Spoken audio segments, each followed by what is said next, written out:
Hello bachon, so let's understand the question first. The question says the only elastic modulus that applies to fluids is option 1 Young's modulus, option 2 shear modulus, option 3 modulus of rigidity and option 4 bulk modulus. तो बच्चों अगर हम बात करें Young's modulus की, ठीक है, तो यंग्स मॉडुलस को हम कैसे डिफाइन करते हैं बच्चों।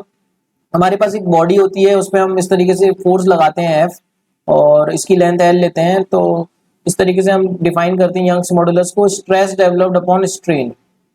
ठीक है, यहाँ पे नॉर्मल स्ट्रेस की बात करते हैं बच्चों, जो कि आता है हमारा force upon area upon strain हो जाता है डेल्टा L बाय L। तो बच्चों ये हम तभी डिफाइन कर पाए जब हमारे पास एक बॉडी थी डेफिनेट शेप की, तभी तो हम उसका एक एरिया डिफाइन कर पाएंगे, उसकी लेंथ डिफाइन कर पाएंगे।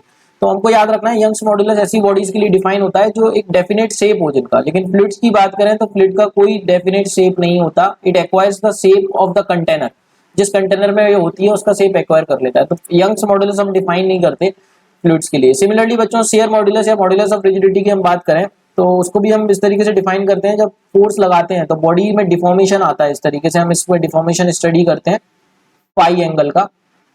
तो shear stress upon stress, shear strain से डिफाइन करते हैं हम शियर मॉडुलस को।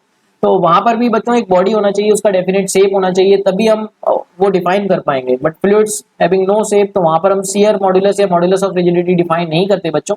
बल्क मॉडुलस क्या होता है बच्चों, बल्क मॉडुलस को हम कैसे डिफाइन करते हैं, it is the excess pressure, अगर मैग्नीट्यूड वाइज करें, upon volumetric strain DV upon V.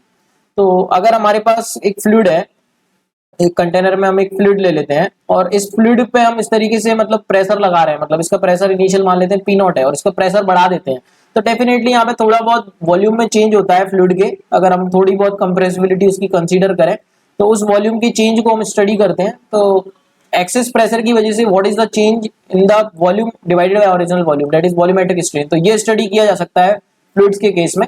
तो बल्क मॉडुलस हम डिफाइन कर सकते हैं।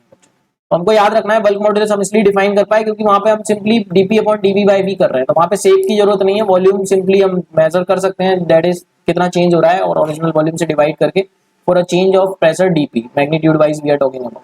तो bulk modulus we can easily define बच्चों, इसलिए ऑप्शन 4 करेक्ट हो जाएगा फ्लूइड्स के लिए। I hope you got the answer. Thank you so much and all the very best.